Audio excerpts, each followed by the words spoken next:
Welcome to a new video. Primary interview question এবং তার ব্যাখ্যা সহ উত্তর। ইন্টারভিউতে জিজ্ঞাসা করা কিছু প্রশ্ন এবং তার সাথে আমরা নিজেরাও কিছু প্রশ্ন অ্যাড করেছি আপনাদের উদ্দেশ্যে, যারা ইন্টারভিউ দিতে যাবেন তাদের ক্ষেত্রে খুবই কার্যকরী বলে আমরা মনে করছি। দেরি না করে শুরু করে যাক। অবশ্যই চ্যানেলটিকে সাবস্ক্রাইব করে রাখুন, যারা ফেসবুক থেকে দেখছেন পেজটিকে ফলো করে রাখুন। তো আমরা পরপর এবার প্রশ্নগুলো দেখে নিই। প্রশ্ন নম্বর 1, 2 অঙ্কের সবথেকে বড় মৌলিক সংখ্যা কোনটি? 97 বা 97। ব্যাখ্যা হচ্ছে 97কে 1 এবং 97 ছাড়া অন্য কোনো সংখ্যা দিয়ে ভাগ করা যায় না, তাই এটি মৌলিক সংখ্যা এবং এটি লাস্ট, এবং তারপর দেখবেন 98 বা 99 এটা কিন্তু মৌলিক নয়। তো 2 অঙ্কের সর্ববৃহৎ সংখ্যা বলতে পারেন মৌলিক, সেটা হচ্ছে 97। প্রশ্ন 2, রাইট টু এডুকেশন অ্যাক্ট বা RTE অ্যাক্ট কি?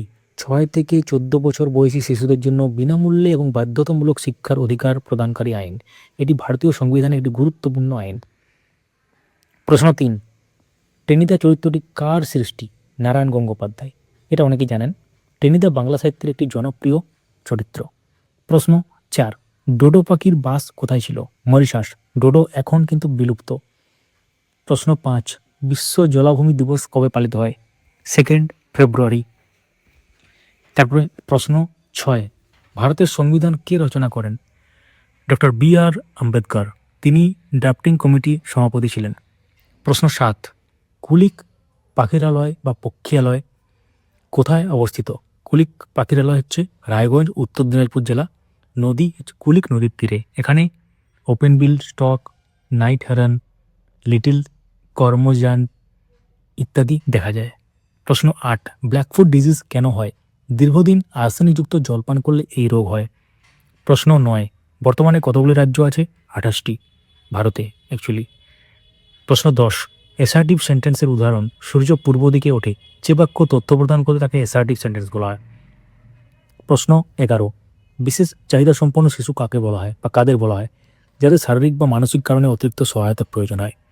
1 থেকে 100 পর্যন্ত মৌলিক সংখ্যার যোগফল কত? মোট 25টি মৌলিক সংখ্যা আছে, তাদের যোগফল 1298। ইন্টারভিউ বোর্ডে কিন্তু আপনারা ধাপে ধাপে দেখাতে পারেন।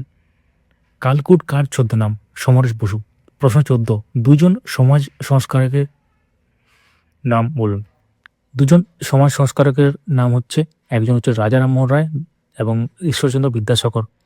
তো আরও অনেকেই আছেন যারা সমাজ সংস্করণের একটা গুরুত্বপূর্ণ ভূমিকা পালন করেছেন, কিন্তু দুটো বললে আপনারা যে কোনো দুজনকে বলতে পারেন।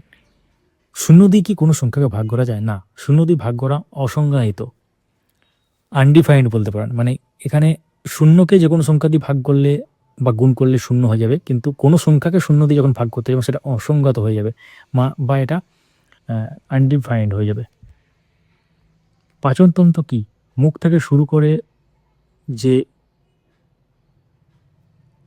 শুরু হয়ে খাদ্যনালী, পাকস্থলী, ক্ষুদ্রান্ত, বৃহত্তন্ত্র, এই সব মিলিয়ে খাদ্য হজম প্রক্রিয়া হচ্ছে পাচনতন্ত্র। গণিতের ভাষা কি? প্রতীক, সূত্র, সমীকরণ ও যুক্তি। একজন শিক্ষক হিসেবে কিভাবে প্রশ্নপত্র তৈরি করবেন? পাঠ্যক্রম অনুসরণ, সহজ থেকে কঠিন প্রশ্ন, MCQ, সংক্ষিপ্ত, রচনাধর্মী থাকবে, তার মধ্যে সময় ও নম্বর বিভাজনের ঠিক রাখা। নিরক্ষরেখা কাকে বলে? পৃথিবীর মাঝ বরাবর কল্পিত রেখা যা পৃথিবীকে 2 গোলার্ধে ভাগ করেছে। পৃথিবী ঘোরে বাচ্চাদের কীভাবে বোঝাবেন? একটি গ্লোব ও টর্চ ব্যবহার করে দিন রাতের পরিবর্তন দেখাবো। ডেমো টিচিং বেস কোশ্চেন হতে পারে, এটা এক্সট্রা বোনাস আপনাদের উদ্দেশ্যে। সেটা হচ্ছে, একটি গাছ একটি প্রাণ কীভাবে বোঝাবেন? গাছ আমাদের অক্সিজেন দেয়, খাবার দেয়, পরিবেশ রক্ষা করে। এর সাথে আপনারা চাইলে কিছু অ্যাডও করতে পারেন। তাই গাছও প্রাণের মতো গুরুত্বপূর্ণ। তো আরও গুরুত্বপূর্ণ তথ্যের জন্য আমাদেরকে সাবস্ক্রাইব বা ফলো করে রাখুন। আপনারা এতক্ষণ দেখছিলেন আপডেট মাস্টার প্ল্যাটফর্মে একটি গুরুত্বপূর্ণ ভিডিও।